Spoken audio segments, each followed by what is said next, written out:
Assalamualaikum warahmatullahi wabarakatuh. Hai anak-anak, kita berjumpa lagi pada pelajaran matematika bersama Ibu Neti Permata Dewi setiap hari Rabu pukul 7.30 sampai dengan pukul 8.30. Baik, kita akan memasuki bab pertama, yaitu mengenai pola bilangan. Mengenai indikatornya, yaitu menentukan suku selanjutnya dari suatu barisan bilangan dengan cara menggeneralisasi pola bilangan sebelumnya. Baik, kita mencermati konteks yang terkait pada pola bilangan. Kita lihat contoh yang pertama. Perhatikan gambar. Tanpa memperpanjang gambar tersebut, dapatkah kalian menentukan warna apakah bilangan 15, 39, dan 102? Ya. Oke, untuk menjawab pertanyaan tersebut, amati pola bilangan pada kotak hijau dan kuning tersebut.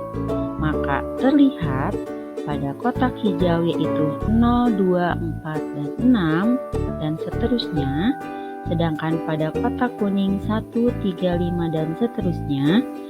Pada kotak hijau terdapat barisan bilangan genap. Sedangkan pada kotak kuning terdapat barisan bilangan ganjil. Dengan memperhatikan pola tersebut, maka kalian dapat menentukan warna untuk bilangan 15, 39, dan 102, yaitu 15 dan 39 merupakan bilangan ganjil, berarti warna kuning. Sedangkan 102 merupakan bilangan genap, berarti berwarna hijau. Baik, kita masuk ke contoh yang kedua. Pada peringatan ulang tahun ke-40 sebuah toko baju Mira akan memberikan diskon sebesar 90% kepada 40 orang pembeli pertama. Pada pukul 9 sudah ada pembeli 5 orang. Pukul 9.10 bertambah menjadi 10 orang. Pukul 9.20 bertambah lagi menjadi 15 orang. Jika pola ini terus berlanjut, pada pukul berapa 40 pembeli akan masuk ke toko tersebut? Ya, untuk memecahkan permasalahan berikut atau di atas yang tadi, ayo kita amati tabel berikut. Di situ tertera ada waktu, jumlah pembeli, dan penambahan pembeli. Dari pola yang terlihat pada tabel, kalian bisa memperkirakan 40 pembeli akan terpenuhi pada pukul 10.10. Berdasarkan tabel tersebut juga, kalian akan mendapatkan urutan jumlah pembeli sebagai berikut: 5, 10, 15, 20, 25, 30, 35, dan seterusnya. Maka urutan bilangan-bilangan tersebut selanjutnya dinamakan barisan bilangan. Sedangkan bilangan-bilangan 5, 10, 15, dan seterusnya dinamakan suku barisan dan diberi simbol U.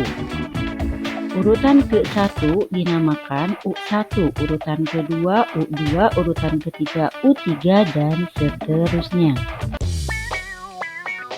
Kita masuk ke contoh ketiga. Temukan dua suku berikutnya dari pola barisan berikut: 6, 10, 18, 34, dan seterusnya. Ayo kita amati. Untuk menentukan suku berikutnya, perhatikan pola barisan tersebut.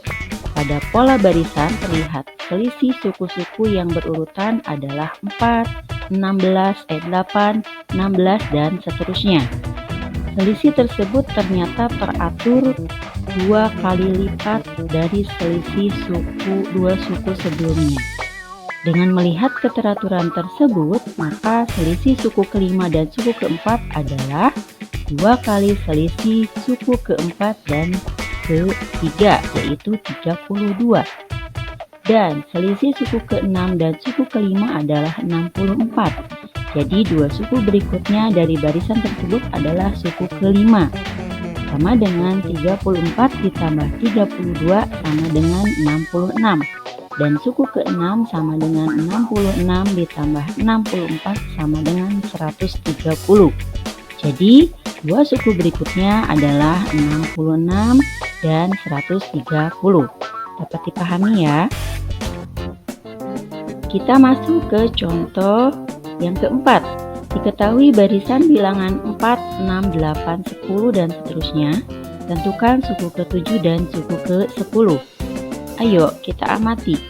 Untuk menentukan suku ke-7 dan ke-10, kita amati pola barisan tersebut. 4, 6, 8, 10.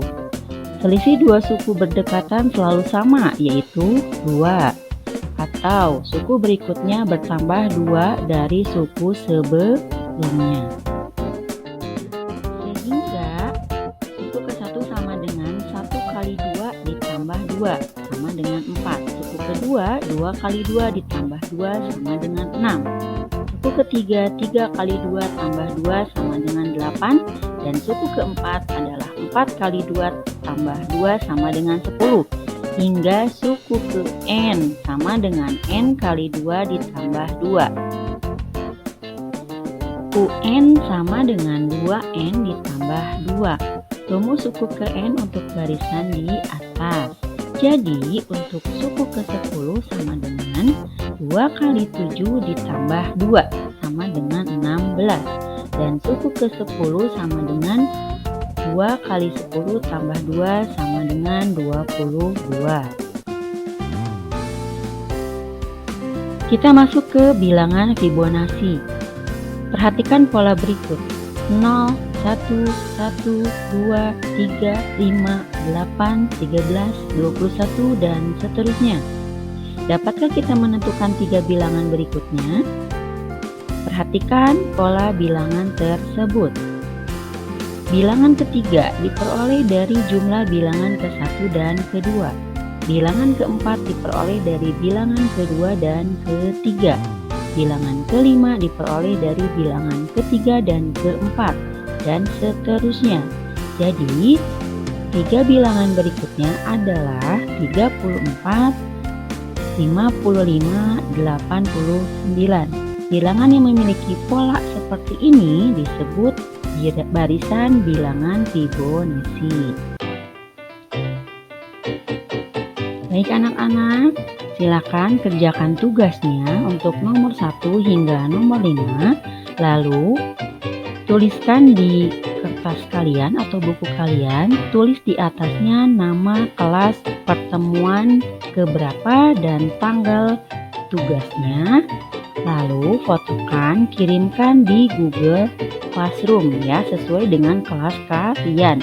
Ingat ya, tenggat waktunya 2 hari.